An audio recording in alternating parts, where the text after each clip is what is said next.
common sight to cyclists and drivers as they travel across Aylesbury Vale, who like me were probably unaware of some of its history, the water tower at Mursley rises above the tree line like an alien craft imagined in the War of the Worlds.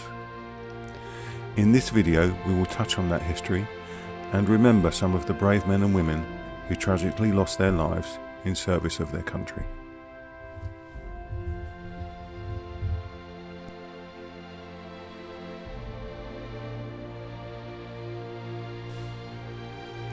"80 feet high, brutalist in style, and with foundations said to be as deep as the height, it was built in 1938, just before World War II, at a cost of around £24,000.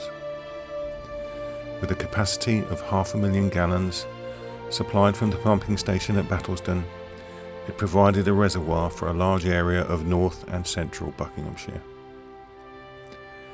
Aircraft from nearby RAF Wing and RAF Little Horwood would have been common sights in the skies over Mursley during World War II. RAF Wing Airfield opened on the 17th of November 1941, although the first flight was not until March 1942. The station was used primarily as a crewing up and operational training facility, and No. 26 Operational Training Unit RAF for Bomber Command was formed at Wing on 15th of January 1942 and equipped with mostly battle-weary Vickers Wellingtons, Avro Ansons and 6 Hawker Hurricane fighters to train night bomber crews. RAF Little Horwood was established as a base for operational training units to train recruits for combat and also for nickelling, the dropping of propaganda leaflets.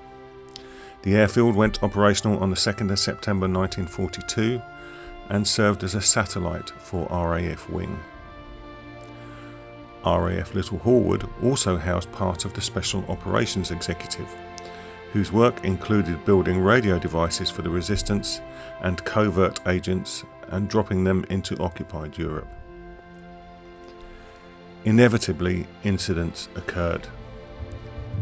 On the 12th of September 1942, the prototype Martin Baker MB-3 fighter, R2492, crashed on its 10th flight after its engine seized shortly after takeoff from RAF Wing.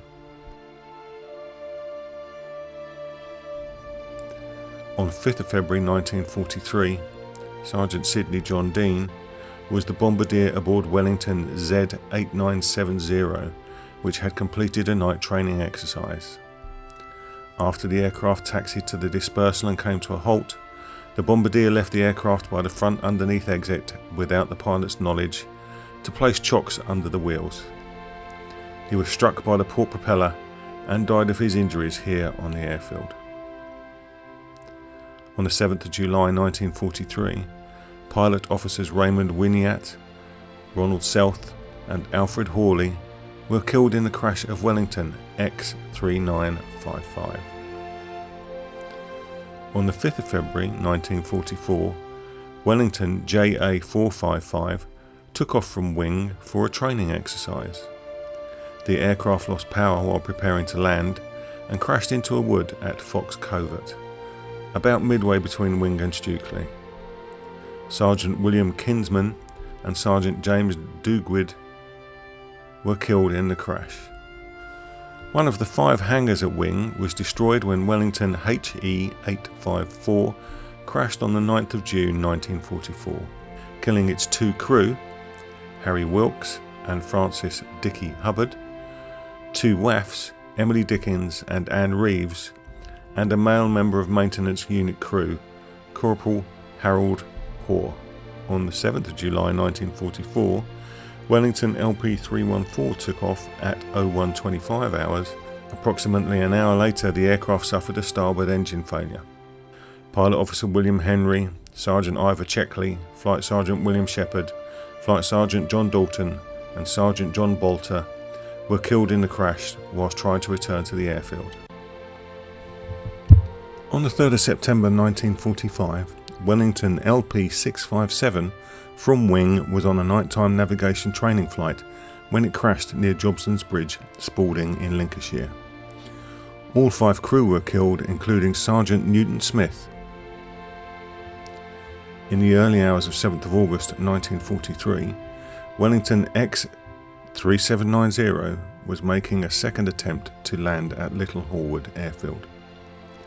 The plane ploughed through the Chandos Arms and the adjacent house, number 82, in the High Street in Winslow. It then hit Rose Cottages, a row of 4 houses behind the High Street, of which 3 were burnt down as the plane caught fire. Of the crew, Sergeant Pilot Wilfred Davies, Sergeant Wireless Operator and Air Gunner Valentine McEwen, Sergeant Bomb Aimer John Salter, and Australian Flight Sergeant Clive Feats were killed. Sergeant Navigator Geoffrey Harrington was the only survivor. There were 13 civilian casualties. Thomas Cox, landlord of the Chandos Arms, Tom Paintin of 82 High Street and his son Donald, William and Nora Hawkins, Stephen and Doris Mullis and their children Terence and Kathleen, Israel and Annie Goldberg, their daughter Lottie Hoberman and her son Victor. The family had been evacuated from Stoke Newington. A memorial plaque is now placed on the Royal British Legion Hall. Which brings us back to the water tower at Mursley. On the 11th of April 1943, just after midnight, a Wellington BJ-879 was doing training circuits and landings. The conditions were very foggy and the Wellington tried twice to land, each time making a dangerous and low approach to Little Horwood airfield. On the third attempt it was given permission to land. The pilot made a similar approach, but suddenly there was a blinding flash in the sky followed by an explosion. The aircraft had hit the water tower at Mursley. Flying Officer Dennis Edward John Bint, Sergeant Francis Bernard McHugh, Sergeant Cyril John Fox, and Sergeant Joseph Leonin Lionel Belanger were all killed in the crash. Anglian Water opened the tower to the public for half a day on 8th of May 1995 to commemorate VE Day and provided the memorial plaque we see today.